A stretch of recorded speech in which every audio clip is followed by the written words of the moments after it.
Assalamualaikum warahmatullahi wabarakatuh. Hari ini saya sedang berada di Kompleks Keraton Yogyakarta. Keraton Yogyakarta didirikan oleh Sri Sultan Hamengkubuwono ke-1 setelah perjanjian Giyanti pada tahun 1755, di mana Kerajaan Mataram Islam dipecah menjadi dua bagian, yaitu Kasunanan Surakarta dan Kasultanan Yogyakarta. Untuk lebih lengkapnya, saya akan keliling keraton bersama dengan guide dan beliau akan membantu saya mengenal lebih jauh tentang Keraton Yogyakarta. Sebelumnya saya ucapkan selamat pagi, selamat datang di Keraton Yogyakarta.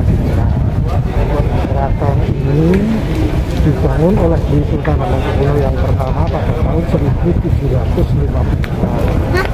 Tapi bangunan awalnya tidak seperti ini, dulu dibuat dari bambu dan kayu. Dan lokasi keraton terletak di dusun Pacetokan namanya. Dusun itu berada dalam kawasan hutan kering. Untuk selanjutnya nama hutan kering diabadikan sebagai nama Pasar Beringharjo. Keraton juga pernah mengalami pemugaran pada masa pemerintahan Sultan Hamengkubuwono yang nomor 8. Untuk itu beliau membuat tanda-tanda khusus. Pertama, beliau membuat pilar yang warna putih, jumlahnya ada 84 di dalam dan 4 di luar. Dan lantai dasar keraton yang di sana diganti ubinya bergambar bintang 8. Renovasi dilaksanakan mulai dari tahun 1921, selesainya tahun 1934. Jadi selama 13 tahun. Karena keraton kita ini memiliki luas area bangunan 14.000 meter persegi yang lokasinya memanjang dari lapangan depan sampai ke belakang. Panjangnya keraton 1 km. Keraton juga dikelilingi benteng. Benteng itu tingginya 5 meter, lebarnya 3,5 meter, luasnya ada 4 km. Kemudian di dalam wilayah benteng keraton sekarang menjadi sebuah kecamatan, namanya Kecamatan Keraton. Itu bagian dari pemerintah kota. Dan keraton juga dibangun terdiri dari beberapa bagian. Bagian yang paling ke depan lapangan atau alun-alun pada masa lalu dipakai sebagai tempat latihan perang prajurit keraton. Ketika ada latihan perang, Sri Sultan dan pimpinan prajurit keraton melihat acara itu dari bangsal pemandangan, dari kata mandeng. Bangunannya satu di sebelah barat yang ke sini, yang satunya di sebelah kiri.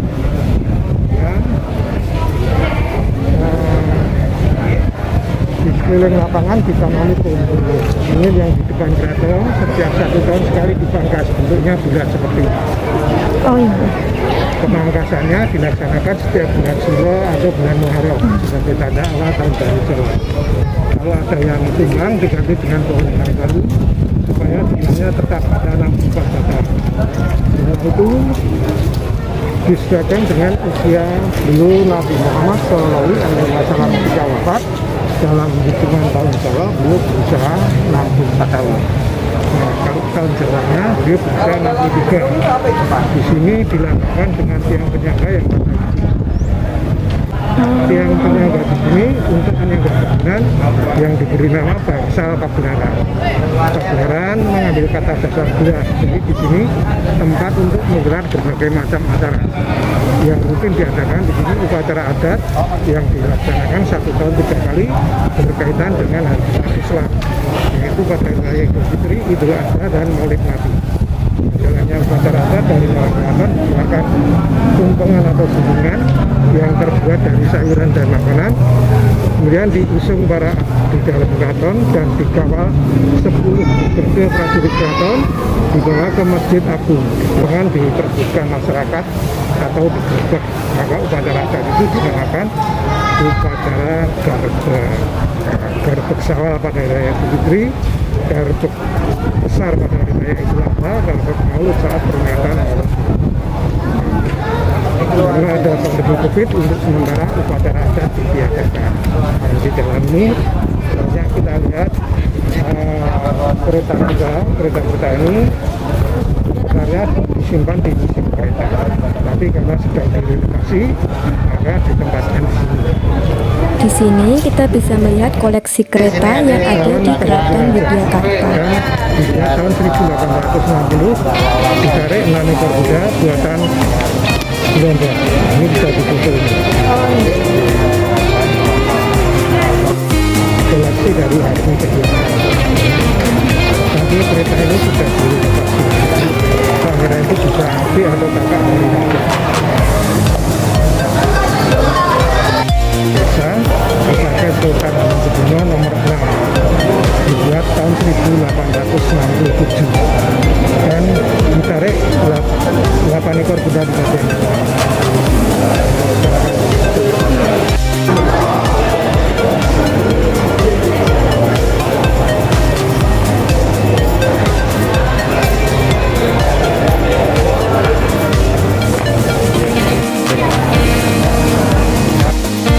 Jadi seperti itu kan cuma buku kecil. Ini tidak ada. Kusirnya naik di atas pelana kuda. Yang menarik kereta ini ada 4 ekor. Dan kereta ini dipakai untuk melihat bersih bersih prajurit keraton dan menyaksikan pacuan kita. Dan yang memakai sultan kedua. Ini di atas bisa dibuka.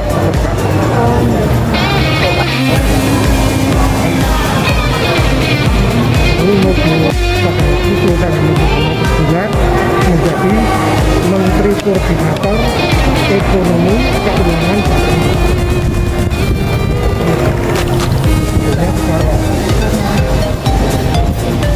Mobil ini kapasitasnya 3.500 cc.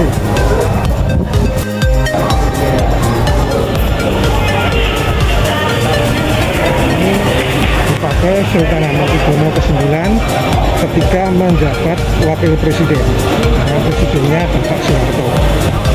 Dan mobil ini buatan Amerika tahun 1964, mereknya Cadillac,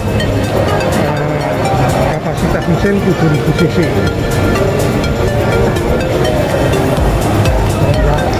Yang warna hitam ini masih bisa difungsikan, mesinnya masih bisa dinyalakan.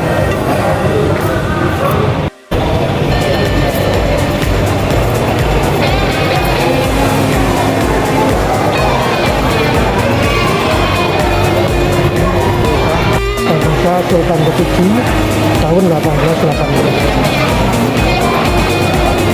Jadi keretanya sudah direnovasi. Dan ini kereta koleksi dari Sultan Hamengkubuwono ke-10. Jadi ini yang paling terkenal. Dibuat di Keraton Jogja. Di situ ada lambangnya Keraton Jogja. Dan ditarik 4 ekor kuda dipakai oleh pangeran namanya Gusti Gendoro Pangeran Haryo Hadinoto, adik dari Sultan Hamengkubuwono ke-10. Digunakan pada saat mengikuti kirap pernikahan putri sultan. Pernikahan putri raja.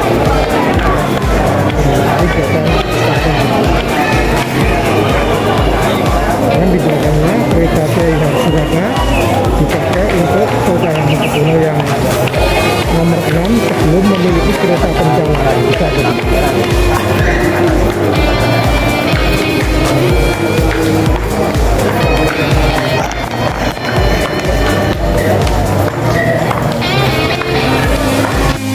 Kereta Permili dipakai untuk mengangkut para penarik lagu. Itu bisa 16 orang. Satu tempat duduk untuk 4 orang.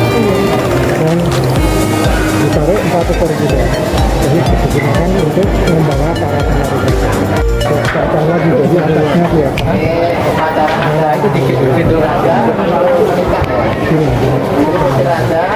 Sama masyarakat biasa. Ya. Cara pondongan. Berarti kalau raja beda lagi. Kalau sesama dengan keluarga raja tidak pakai pondongan, jadi berjalan biasa. Dan Keraton Jogja sudah mengadakan upacara pernikahan ini 5 kali. Jadi ini namanya upacara pondongan. Jadi Jadi putri raja dipondok oleh pengantin laki-laki yang pakai sabuk putih dibantu salah satu keluarga keraton. Keluarga keraton. Iya. Dan setiap kali ada upacara pernikahan diawali tarian tulak bulan, namanya tari udan-udan, tari udan-udan. Untuk menangkal hal yang bersifat magis seperti sangat penuh dan sebagainya.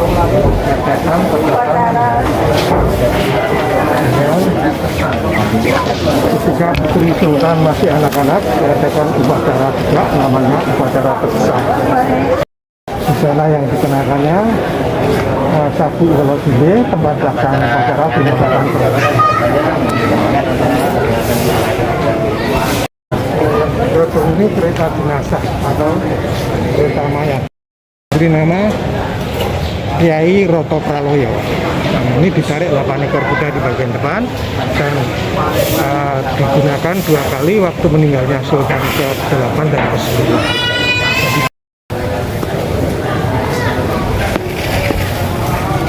Misalnya di halaman lapangan itu ditanam pohon beringin, di sini ditanam pohon gayam. Gayam. Gayam. Gayam itu buahnya enak dimakan. 1, 2, 3, yang di sebelah timur juga 3. Jadi kalau ada yang tumbang diganti panas penunjang baru supaya materialnya tidak sayap. Ada huruf Jawa yang bisa kita baca Hobo atau hati singkatan dari Hamengkubuwono. Kemudian di bagian bawah tengah ada bunga yang dilingkari, itu di sini dinamakan sengkalan. Sengkalan itu sangkala. Jadi di sini ada 2 sengkalan, Suryo Sengkolo dan Condro Sengkolo. Dari raja yang pertama sampai yang ke-10 dilantik di Bangsa Sendiri. Kemudian sebelum dilantik sebagai raja, seorang putra mahkota punya nama pada masa itu. Karena Sultan Hamengkubuwono ke-9, beliau bernama DRM Doro. Dilantik menjadi sultan, kemudian beliau mendapat gelarnya Raja Yogyakarta cukup panjang, yaitu Ngarso Dalem Sampeyan Dalem ingkang sinuwun Kanjeng Sultan Hamengkubuwono Senopati ing Alogo Abdurrahman Sayyidin Panatagowo Kalifatullah ingkang jumeneng ing Keraton Yogyakarta Adinata. Jadi gelar itu dipakai dari raja pertama sampai yang ke-10 sekarang. Dan untuk lebih mudah mengingat, masyarakat mengambil nama yang singkat yaitu Sultan Hamengkubuwono.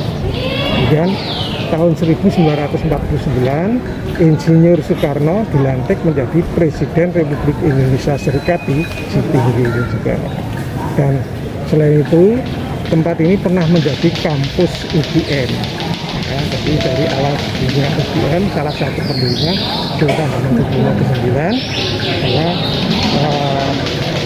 lokasi ini dipinjamkan di Bangsa Pengapit sebelah barat itu sebagai ruang kuliah Fakultas Hukum, Bangsa Pengapit sebelah timur Fakultas Sosial Politik, kemudian di Bangsal Sitinggil sebagai ruang wisuda sarjana.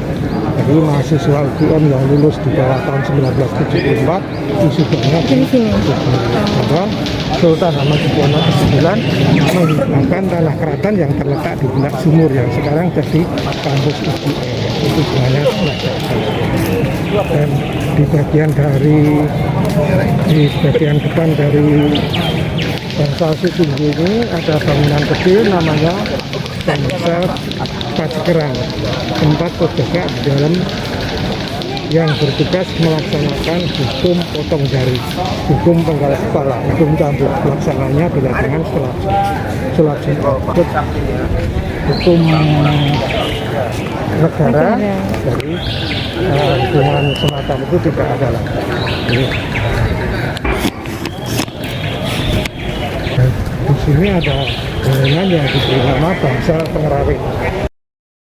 Ketika beliau sedang melantik patih yang dilantik duduk oleh Sunan Kudus depan. Kemudian di sebelah timur itu sebelah kanannya ada tempat duduk putra mahkota. Yang pageran itu. Ya. Nah, tempat ini sekarang tidak digunakan lagi karena Keraton Jogja sudah tidak menggunakan patih mulai Sultan ke-8. Dan Istana Patih yang berada di Jalan Malioboro namanya Gedung Kepatihan, sekarang dipakai sebagai kantor gubernur daerah istimewa Yogyakarta. Dan di bagian atap ini juga dihiasi bintang 8. Ya, karena yang ada sampulnya H2 atau HB, kemudian yang di bawahnya itu angka 8. Dan ornamen atau ukiran ini berhiaskan serbu emas. Asli ini Pak? Ya, serbu emas 18 karat. Jadi warnanya awet. Dan setiap tempat duduk raja itu bangunannya selalu berada di dalam bangunan. Ya. Jadi ini simbolisasi dari di atas atap masih ada atap, di atas raja masih ada maharaja yaitu Allah. Maka dengan memahami falsafah ini, Raja Yogyakarta tidak menjadi takabur, tidak sombong.